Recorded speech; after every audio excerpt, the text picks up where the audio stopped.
तो कैसे आप सभी लोग, मैं उम्मीद करता हूँ आप सभी लोग अच्छे होंगे। बच्चे, मेरा नाम है जय और आज मैं आप लोगों को जीव विज्ञान का हल कराऊंगा। देखिए, इसका सबसे पहला अध्याय है जिसका नाम है जीवन की मौलिक इकाई। देखिए, जीवन की मौलिक इकाई तो हम पढ़ लेंगे, परंतु उससे पहले यदि आप पहली बार आए हैं तो चैनल को सब्सक्राइब कर दीजिए, वीडियो को लाइक कर दीजिए और बगल में घंटी होगा उसको बजाइएगा जरूर, है ना? ठीक है, टन टन करेगा। चलिए देखिए यहाँ पे, तो सबसे पहला सवाल हम करते हैं। देखिए, जीव विज्ञान जो है, आपको ऊपर में भी प्रश्न दिखेगा, नीचे में भी। नीचे वाला ज्यादा साफ सुथरा है, उसको भी ध्यान दीजिएगा। ठीक, पहला प्रश्न देखिए, एटीपी का पूर्ण रूप क्या है? मैं इसको थोड़ा बड़ा कर दूं।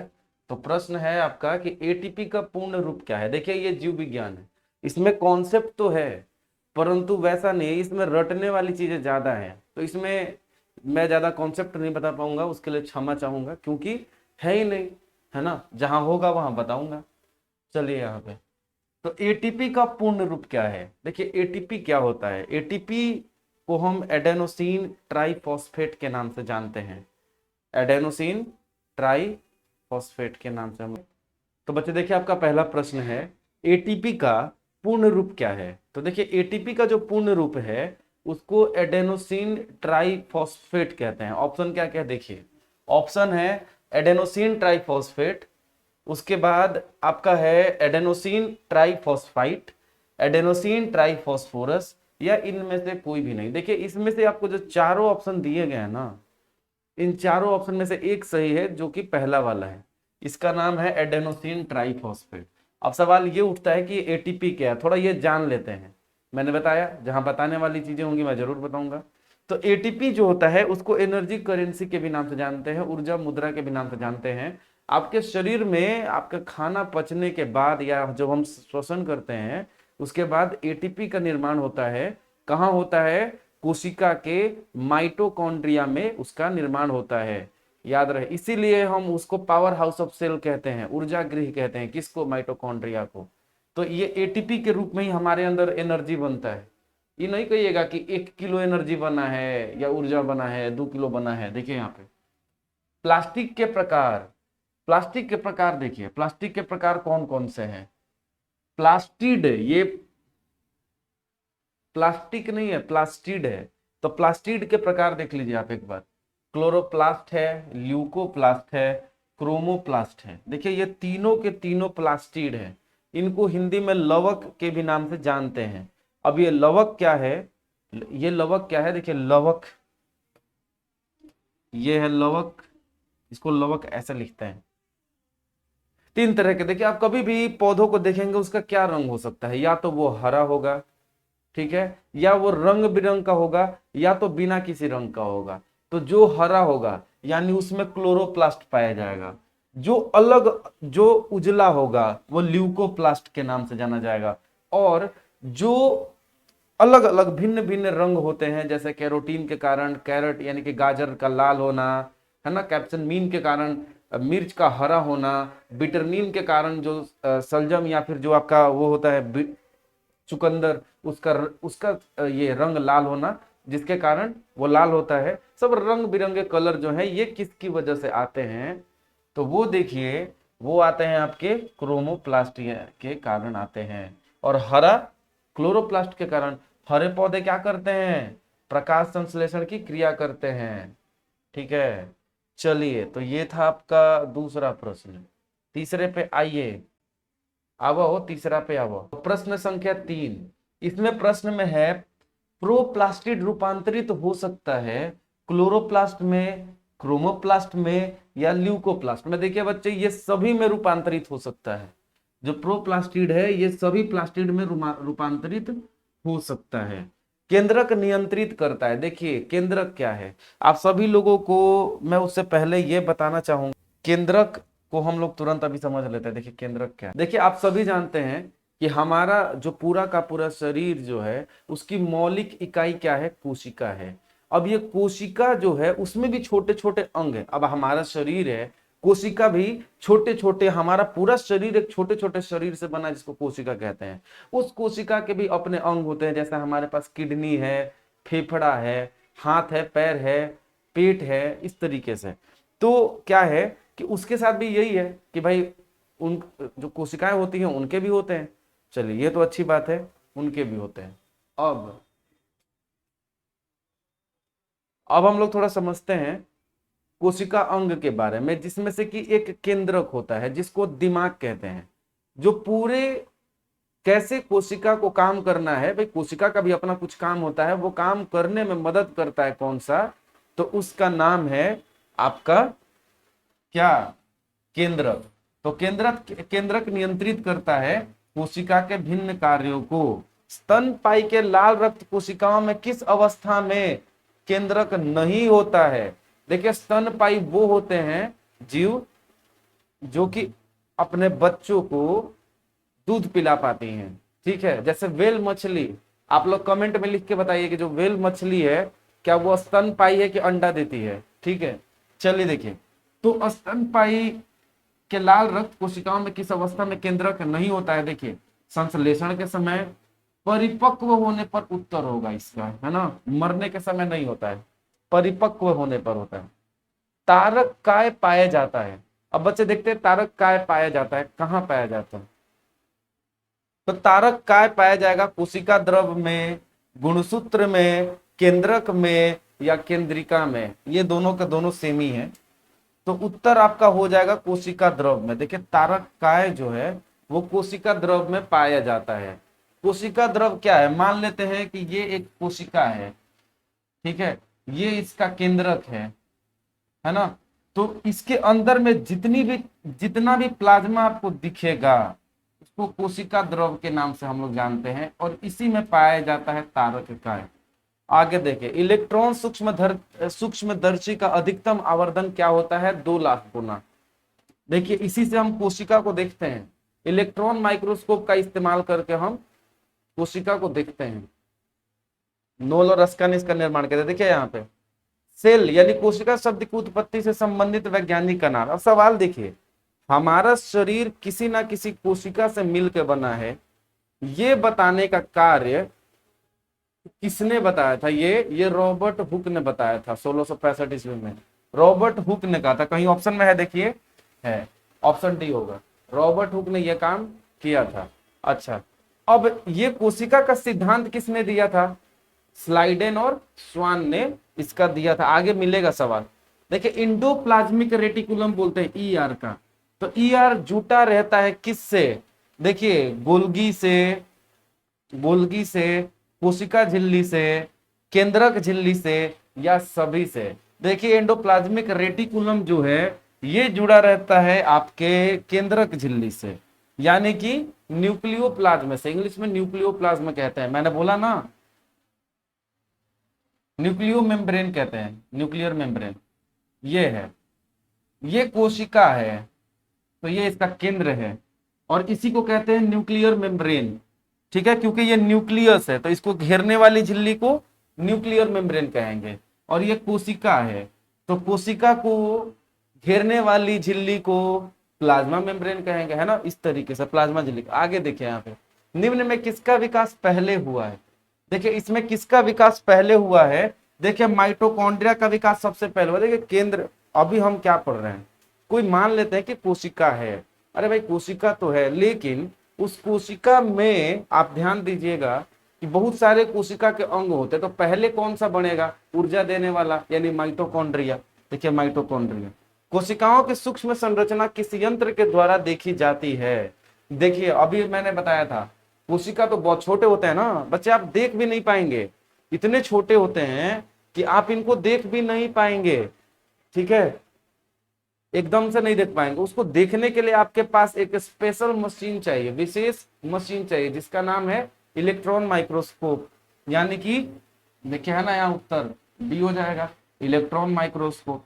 कोशिका सिद्धांत का प्रतिपादन, अरे भाई कोशिका की खोज रॉबर्ट हुक ने तो कर दी, लेकिन उन्होंने मृत कोशिका की खोज की थी, लेकिन जीवित कोशिका की खोज किसने किया था सबसे पहले? एंटोनी वैन ल्यूवेनहुक नाम था उनका, उन्होंने, जिन्होंने जीवाणु की भी खोज की थी, ठीक है। तो यहां पे है, तो आइए प्रश्न संख्या 13। हाँ, कोशिका सिद्धांत का प्रतिपादन किसने किया था? यह प्रश्न संख्या 12। देखिए कोशिका की खोज तो करने वाले हमारे भाई साहब रॉबर्ट हुक थे, ठीक है, और इसके बारे में इसका सिद्धांत किसने दिया? जैसे प्रत्येक जीव छोटे छोटे कोशिका से मिलकर बना है, ये कोशिका जो है एक मानव शरीर या किसी भी शरीर की मौलिक इकाई कोशिका ही होती है। ये सभी कोशिका के प्रिंसिपल है, उसके सिद्धांत हैं। स्लाइडेन और स्वान इन दोनों ने मिलकर के इस सिद्धांत को दिया था। तो उत्तर क्या होगा? देखिए डी, है ना। प्रत्येक सजीव कोशिका में निम्नलिखित में कौन निश्चित रूप से पाया जाता है? देखिए प्रत्येक सजीव पूरे कोशिका में, देखिए कोई कोई कोशिका, जैसे पादप कोशिका अलग, जंतु कोशिका अलग। भाई पौधे अपना खाना खुद बनाते हैं, हम खाना अपना उनसे भी खाते हैं, ठीक। सबके लिए अलग अलग होना अनिवार्य था ना भाई, कोशिका अलग अलग होता है। इवन हमारे शरीर में जो चीजें, जैसे खून का कोशिका वो अलग है, हमारे नस का कोशिका वो भी अलग है। तो सभी अपने अपने जगह पे अलग अलग हैं। तो ऐसे में अब देखिए यहाँ सोचने वाली बात यह है कि ये जो कोशिका होते हैं कौन किस तरीके के दिखते हैं, उनमें क्या अंतर होता है। तो देखिए सब में अंग नहीं पाया जाता है, कोई जरूरी थोड़ी ना है भाई। अब गाय भी तो जंतु है, उसके पास पूंछ है, तो क्या हमारे पास भी है? अब आप कहेंगे था, अरे होगा, पहले होगा ना, अभी तो नहीं है। ठीक उसी प्रकार से सभी, जैसे पादप कोशिका या जंतु कोशिका जो भी हैं, उनमें सारे अंग नहीं पाया जाता। जैसे किसी में माइटोकॉन्ड्रिया तो सब में पाया जाता है लगभग, है ना। राइबोसोम सब में पाया जाता है, केंद्रक भी पाया जाता है, लेकिन सब में नहीं पाया जाता है। आप पाएंगे प्रोकारियोटिक जो जीव होते हैं उनमें ये नहीं पाया जाता है। तो उसी प्रकार से यहाँ पे ये पूछा जा रहा है कि कौन सा ऐसा केंद्रक का ऐसा कौन सा अंग है जो सब में पाना अनिवार्य है, जो सब में होता है। तो देखिए इसका उत्तर डी हो जाएगा, राइबोसोम। क्योंकि देखिए राइबोसोम का काम क्या है? ये प्रोटीन का संश्लेषण करता है। आगे देखिए, अंतः प्रद्रवी जालिका निम्नलिखित में से एंडोप्लाज्मिक रेटिकुलम जो जालिका है, यानी कि निम्नलिखित में किस क्रिया से संबंधित है? आइए इसको भी देखते हैं। प्रोटीन निर्माणाधीन रूपांतरण, वसा का निर्माण करने से, अंतः कोशिका का परिवहन करने के लिए, या सभी। देखिए जो अंतः प्रद्रवीय जालिका जो है, इसका ये तीनों का तीनों काम है। ये प्रोटीन का जो निर्माण, जो अभी निर्माण हो ही रहे हैं, उनका रूपांतरण करने का काम ये कर लेता है, वसा का भी निर्माण यही करता है, और अंतः कोशिकीय परिवहन, यानी कि हमारी जो कोशिका है, कोई भी कोशिका, उसके अंदर अब खाना बन गया। अभी जैसे पौधे करते हैं, खाना बना लेते हैं, लेकिन खाना भाई पहुंचाने वाला कोई तो रहेगा, वही यहाँ पे है, यहाँ भी वही चीज है। तो ये तीनों काम करने का कार्य करता है ये, और इसलिए इसका उत्तर इनमें से सभी हो जाएगा। इनमें से किस सजीव कोशिका में केंद्रक नहीं पाया जाता है? इनमें से किस सजीव कोशिका में केंद्रक नहीं पाया जाता? याद रखिएगा, देखिए यहाँ पे उत्तर इसका हो जाएगा, चालनी कोशिकाएं में ये नहीं पाया जाता है। समुद्र का जल समुद्री जंतुओं की तुलना में होता है। देखिए इसका उत्तर हो जाएगा हाइपरटोनिक। देखिए समुद्र का जल जो होता है समुद्री जंतुओं की तुलना में हाइपरटोनिक होता है।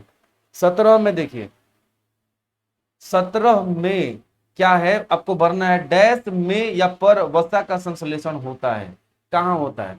राइबोसोम पे करता है ना, पर होता कहाँ है? करता तो राइबोसोम में प्रोटीन का संश्लेषण, लेकिन यहाँ वसा का संश्लेषण करने की बात करी जा रही है। याद रहे ये अंतःप्रद्रवीय जालिका ही करती है, लेकिन कौन सी? उसमें भी दो है, स्मूथ इंडोप्लाज्मिक रेटिकुलम जो एकदम मुलायम। देखिए ये भी दो तरह के होते हैं, एक रफ होता है, एक स्मूथ होता है। स्मूथ बोले तो देखिए क्या, मुलायम रहता है, और जो रफ होता है उस पे कांटा कांटा जैसा निकला हुआ रहता है स्ट्रक्चर। तारक केंद्र का कार्य क्या है? तो देखिए ये तर्को निर्माण करता है, सेल डिवीजन के समय तर्को निर्माण करता है, तारक का है। तो प्रश्न है आपका 19 नंबर में कि झिल्लियों से घिरा हुआ कोशिका द्रव में पाया जाता है, घिरा हुआ कोशिका द्रव में पाए जाने वाला अंगक जिसमें पाचक रसायन का एंजाइम पाया जाता है। अब देखिए कोशिका में एक एंजाइम, एक ऐसा अंग है जिसके पास अपना एंजाइम पाया जाता है, जो पाचक एंजाइम, जरूरत पड़ने पे वो खुद को भी पचा के खत्म कर देता है। उसका नाम है लाइसोसोम। उसको सुसाइडल बेग के भी नाम से जानते हैं, आत्महत्या की थैली के भी नाम से जानते हैं। पादप कोशिका के चारों तरफ पाई जाने वाली झिल्ली को क्या कहते हैं? पादप कोशिका के चारों तरफ पाई जाने वाली झिल्ली को, कोई भी कोशिका है याद रखिएगा, वो जो है वो सेल मेम्ब्रेन से यानी कोशिका झिल्ली से घिरा रहता है। लेकिन पादप कोशिका में, यानी ये सेल मेम्ब्रेन यानी कोशिका झिल्ली क्यों है? ये क्या करता है, ये कोशिका को डैमेज होने से बचाता है, ठीक। लेकिन जो पौधे हैं, अब हम इंसान हैं, हम अपनी रक्षा खुद कर सकते हैं, लेकिन जो पौधे वो तो एक ही जगह पे खड़े रहेंगे ना, तो उनको बचाने के लिए भाई उनका शरीर कठोर बनाना आवश्यक था। आप पाएंगे भी कि पेड़ जो होता है वो कितना कठोर होता है, हमसे ज्यादा कठोर होते हैं। अब आप ये दिमाग ज्यादा मत लगाइएगा कि तो कराटे वाले पैर से मार मार के तोड़ कैसे देते हैं, वो सब ट्रिक है, वो बाद में समझिएगा। वो मजबूत होते हैं, और उनको मजबूत इसीलिए बनाया गया है ताकि उनको लोग जल्दी मतलब डैमेज ना कोई कर पाए। तो उसके लिए उनके जो कोशिका झिल्ली तो है, ये इनका कोशिका तो है, पादप कोशिका है, ये केंद्रक है, और ये घेरने वाला केंद्रक झिल्ली, ये कोशिका को घेरने वाला कोशिका झिल्ली। लेकिन इसके बाहर में एक और परत है, एक और झिल्ली है, और इस झिल्ली का नाम आप पाएंगे, इसको झिल्ली नहीं कहते हैं, ये कोशिका भित्ति है। इसको कठोरता देता है, इसको डैमेज करने से एकदम बचाता है। ये कोशिका भित्ति जंतु कोशिका में नहीं पाया जाता है। उत्तर इसका क्या हो जाएगा बताइए, ए कोशिका भित्ति। निम्न में से किस कोशिका में आकृति निश्चित नहीं होती है, अमीबा, श्वेत रक्त कोशिका, या सभी में। देखिए इसमें से, इसमें उत्तर सभी हो जाएगा, क्योंकि इनमें से किसी की भी आकृति निश्चित नहीं होती है, तो उत्तर डी हो जाएगा। यहाँ पे सबसे लंबी कोशिका कौन है, सबसे लंबी कोशिका देखिए, याद रखिए, सबसे लंबी कोशिका जो है वो हमारे है अंदर में है तंत्रिका कोशिका। कौन सी कोशिका है, तंत्रिका कोशिका। तो ठीक है, इसका उत्तर तंत्रिका कोशिका होगा, क्योंकि ये सबसे बड़ी या लंबी कोशिका हमारे शरीर की है। आगे देखिए, निम्न में से कौन शेष तीन से मेल नहीं खाता है, जो इन तीनों में किसी से मेल नहीं खाता है, तो वो है आपका प्लास्टिड। ये रंगों के लिए है, ठीक है ना, रंगों के लिए ये है रिस्पॉन्सिबल। प्रोकार्योटिक में नहीं होता है, प्रोकार्योटिक में नहीं पाया जाता है। देखिए ये, सॉरी ये नहीं होगा, ये नहीं होगा, प्रोकैरियोटिक में नहीं होता है। देखिए उसमें 70S प्रकार का राइबोसोम होता है, यानी 80 है, ये भी नहीं होगा। प्रोकैरियोटिक में मैंने बोला केंद्रक भी नहीं पाया जाएगा। जब केंद्रक नहीं पाया जा रहा है, केंद्रक झिल्ली कहां से पाया जाएगा, तो उत्तर सी हो जाएगा। कोशिका झिल्ली में नहीं पाया जाता है या नहीं पाए जाते हैं, तो देखिए क्रिस्टी।